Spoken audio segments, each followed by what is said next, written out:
Hi, this is Matt with AppliancePartsPros.com. Today we'll be showing you how to repair your appliance. Remember, anytime you work on an appliance, make sure it's unplugged or the circuit breakers are off so there's no chance of electrocution. In this video, we're going to show you how to change out the Whirlpool washer inner door boot seal clamp. It's going to be a very easy repair, and it's only take a few minutes to show you how to do it. If you already have one of these, great.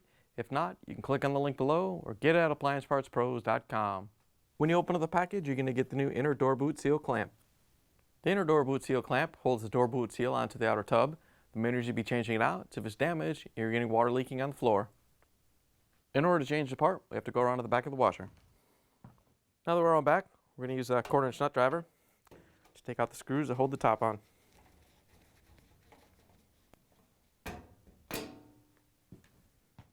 Another way the screws out, can take the top off. Just going to pull back on it about 1 inch or so. You can lift it off and set it aside. Once you have the top off, we can come back up front. We're going to take the detergent drawer out. All you have to do is pull it out and push on the release lever in the back. Once you have it released, you can pull it out and set it aside. Once you have the dispenser out of the way, we can use the Torx 20 driver. Take out the screws that hold the dispenser housing to the control panel. Then we can take out the screws that hold the console to the cabinet. There's one on each end. We're going to use the 1/4-inch nut driver to take them out.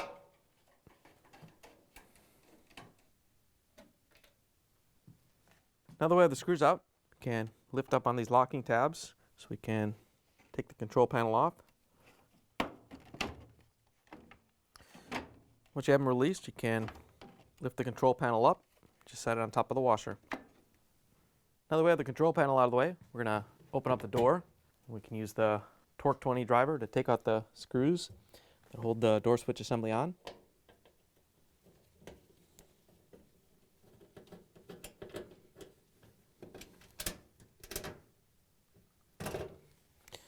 Once you have the screws out, we can use a small flathead screwdriver and take out the outer clamp that holds the door boot seal on. To get it off, we're going to lift up on the gasket a little bit so we can find the spring. It's usually down here around 6 o'clock. And then we can get underneath the spring with a small flathead screwdriver. Carefully pop it out so you don't damage the seal.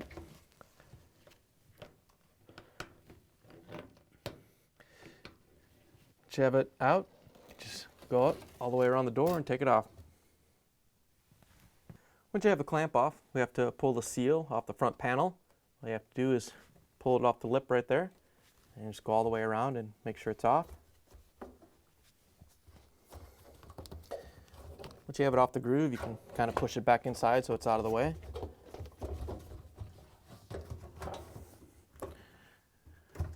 Once you have it out of the way, we can close the door. Now we can take the front panel off. We're going to use a 1/4-inch nut driver to take out the screws. Take the ones off at the bottom first.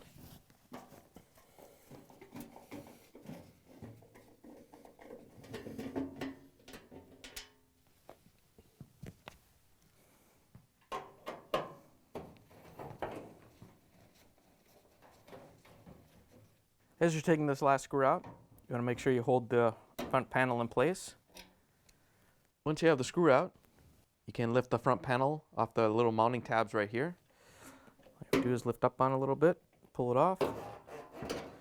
You can pull the front panel off and set it aside.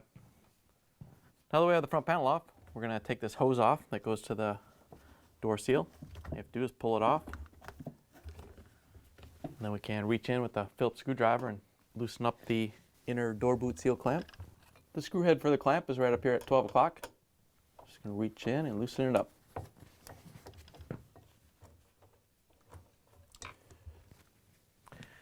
Once you have the clamp loosened up, you can reach in and pull it out of the groove. Be careful. If you're not changing the door boot seal, you don't want to pull that off. Once you have the inner door boot seal clamp free, you can pull it off the washer. Here's the old inner door boot seal clamp next to the new one. If you already have one of these, great. If not, you can get it at AppliancePartsPros.com. To put the new inner door boot seal clamp on, we're just going to get it around the door boot seal. Make sure it's in the groove all the way around. Make sure the clamp's up at 12 o'clock.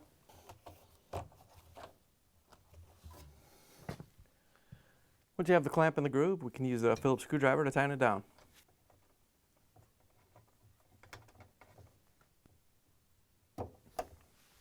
Once you have the clamp tightened down, you want to grab the door boot seal a couple different places. Make sure you pull on it so you know that the clamp is in the groove and holding the seal on. Once you do that, we can reconnect the hose that attaches to the door boot. All you have to do is plug it on.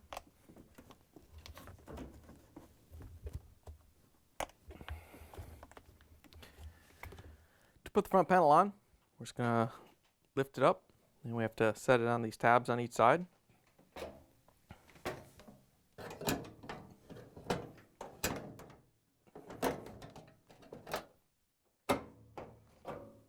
Once you have it hang off the tabs, you want to hold the panel up so it doesn't fall.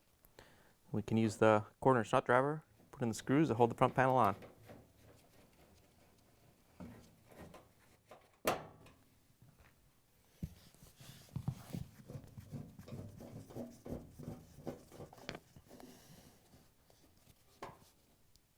Now that we have the front panel on, we're going to open up the door and put the door switch on. We're just going to reach in from behind and hold it up into place while we use the Torx 20 driver to put in the screws.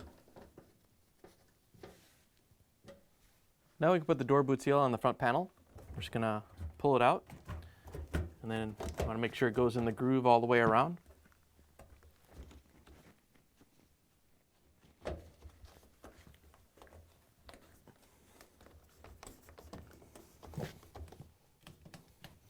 Now we can put the clamp on.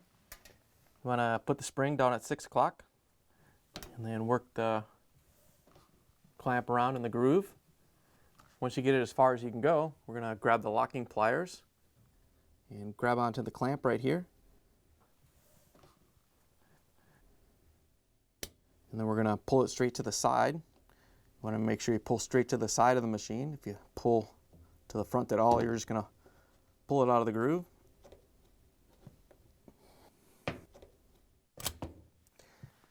Once you have the clamp in place, we can close the washer door and put the control panel on. To put the control panel on, we're just going to lift it up and line up the tabs in the bottom. And you can rotate it over and snap it on and lock it in place. We're going to use a quarter inch nut driver to put in the screws that hold the control panel to the cabinet.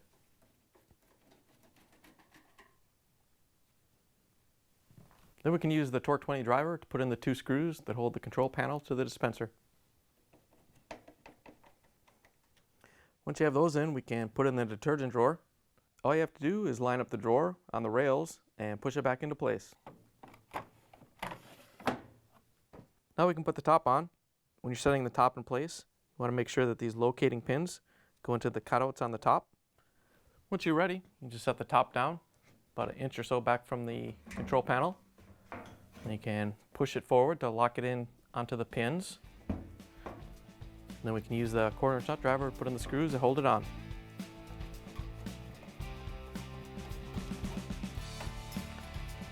Now that we have the washer put back together, you can plug it back in and take it for a spin. Thanks for joining us for another successful repair brought to you by AppliancePartsPros.com. Check out our other repair videos on our site, Facebook, and YouTube.